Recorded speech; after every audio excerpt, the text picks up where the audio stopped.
Number one, Bhutto साहब ने कोई रेजोल्यूशन नहीं पढ़ा। सब्सक्राइब करें और बेल दबाएं ताकि कोई खबर रह न जाए। अब आ जाइए इस पॉइंट पे, वो जो पेपर फाड़े भुट्टो साहब ने, मैं वो फर्स्ट क्योंकि हमारे पास टाइम की ज़रा कुछ किल्लत है। फास्ट फॉरवर्ड, वो नंबर वन, भुट्टो साहब ने कोई रेजोल्यूशन नहीं पढ़ा। अच्छा, he was not so stupid as to tear up a document of the security council और यूनाइटेड नेशन रेजोल्यूशन। ये बहुत नंबर दो कि जिसको कहा जाता है रेजोल्यूशन, वो एक्चुअली रेजोल्यूशन ही नहीं है। ये बहुत कम लोग समझते हैं। It was a working paper. अच्छा, ये बड़ा फ़र्क है क्योंकि किसी का नाम नहीं लिखा हुआ उसके ऊपर। रेजोल्यूशन पर होता है स्पॉन्सर्ड बाई हूँ, प्रेजेंटेड बाई हूँ, उसमें और who in the world would support कि जी United Nations should dismember a country? क्योंकि उस रेजोल्यूशन में ये था कि power should be transferred to east Pakistan और to the representatives of East Pakistan in East Pakistan and in the Eastern theatre of war. And in the to West Pakistan in the Western theatre of war. अब साहब आप बताइए कि एक United Nations में एक resolution आ जाए कि फॉरेन ट्रूप्स इंडिया के आपकी सॉइल पर हैं और आपको कह रहे हैं कि आप ट्रांसफर कर दें। ये तो डिसमेंबरमेंट है। ये तो दिस अच्छा चौधरी साहब, ये फिर जो एक बात कही जाती है कि भुट्टो साहब ने करारदाद फाड़ दी वहाँ पर सिक्योरिटी काउंसिल में पोलैंड की, वो करारदाद नहीं थी। देखिए, वो करारदाद नहीं थी, वो उनके पर्सनल नोट्स थे जो उन्होंने जो तकरीर करनी थी उनके, और कई अखबारों के हवाले थे। उन्होंने पॉइंट्स लिखे हुए थे कि मैंने क्या कहना है वहाँ पर, और उनके कई एडिटोरियल्स की कोटेशंस थी उसके अंदर, और वो पियर होटल के पैड पर उनके नोट्स थे जी। और वो नोट्स आपने उठाए? और वो जब भुट्टो साहब ड्रामेटिकली वॉकआउट कर गए जनरल असेंबली सिक्योरिटी काउंसिल से बाहर निकल गए, तो क्योंकि he was the only speaker, the session was adjourn. अब मुझे मैं प्रेस गैलरी में बैठा हुआ था, तो वो सफाई करने वाले आगे वो कागज़ जो फाड़े हुए थे उनको सफाई करने लगी, और मैंने कहा ठहर जा। तो मैंने वो उठाकर पढ़े देखे, उसमें कोई रेजोल्यूशन वर्किंग पेपर जो पोलैंड का था या कोई ऐसी चीज़ यूएन की उनके जैसे मैंने आपको अर्ज़ किया, वो सिर्फ पियर होटल के नोट्स थे।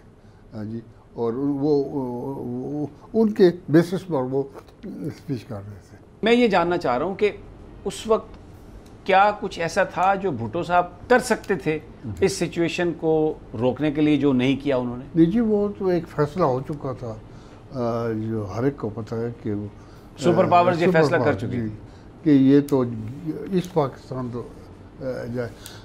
हाँ, को फेडरेशन को, मगर वही है कि मुजीबुर रहमान अभी जेल में था वेस्ट पाकिस्तान में। अगर कोई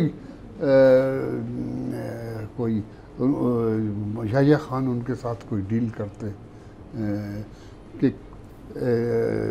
जैसे कि 7 पॉइंट्स वो थे ना जी मुजीबुर रहमान के, 6 नुकात, अगर फुल एक्सेप्ट कर तो फिर होता। ठीक है, समझ गए। आप कह रहे हैं कि बेसिकली ये फैसला हो चुका है। मगर वो भी देखेंगे वो क्या मुल्क बनता है जिसकी दो करेंसी होती। ठीक हो गया, ये बात सही है आपकी, वो को नागुज़ार। अच्छा, अब मैं ज़रा क्योंकि एक जानना चाहूँगा, आपने बहुत इंटरनेशनल हमारे जो लीडरान हैं उनके साथ काम भी किया, ट्रैवल भी किया, देखा भी, भुट्टो साहब को भी सुना, ज़ियाउल हक को भी सुना, और भी जाके सब तकरीरें करते हैं।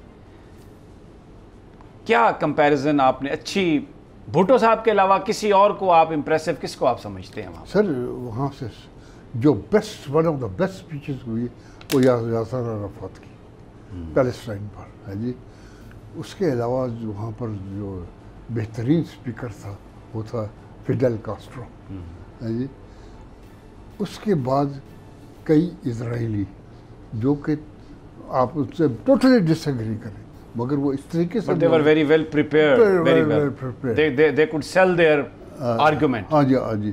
और इस तरीके से some British leaders, हमारे हुक्मरानों की मैं बात अगर इस पे आ जाए, हाँ सॉरी, इसमें कोई शक नहीं कि प्राइम मिनिस्टर इमरान खान ने जो 2019 में स्पीच की है was one of the best I have heard. What was the special about that speech which made it best? क्योंकि he spoke with passion, he spoke with energy and some facts. Facts also, but the thing is that he never wavered. Okay. He came straight to the. It is very difficult to make a extempore speech. Yeah, that's what, because that was not written. That was not written, and some people were, getting very nervous that he might. Maybe he says something, he says something which is not.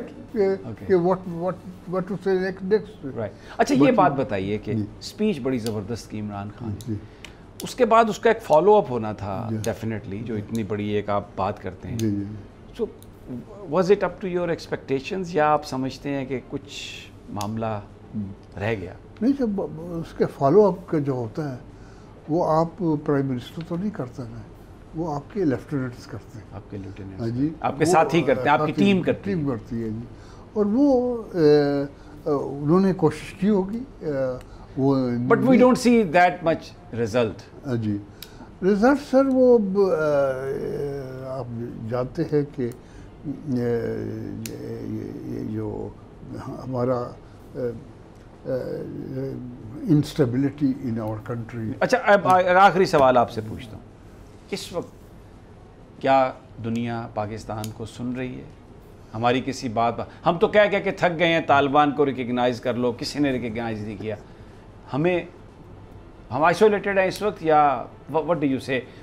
Three liner. Isolated तो नहीं कह सकते, क्योंकि आप पाकिस्तान को vote मिलते हैं, और मगर ये कि Pakistan trying very hard, Kashmir पर खूब बोलते हैं, मगर ग्राउंड रियलिटी से डिफरेंट हैं।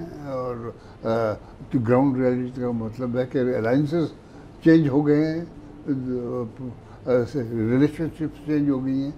आप ये सबको पता है कि क्या हो रहा है इंडिया का और यूनाइटेड स्टेट्स का रिलेशनशिप कैसे चेंज हुआ है, हमारे साथ कैसे चेंज हुआ है। तो वो बात, और इसी तरह पाकिस्तान अफगानिस्तान के लिए बहुत कुछ ट्राई किया है। They work very hard, the Pakistan mission in the UN headed by Munir Akram, very competent ambassador, आप जानते हैं। जी बिल्कुल, हाँ जी, one of the most competent diplomats we ever have। हाँ जी, और he tries very hard, but in vain, but these बहुत शुक्रिया इफ्तिखार साहब।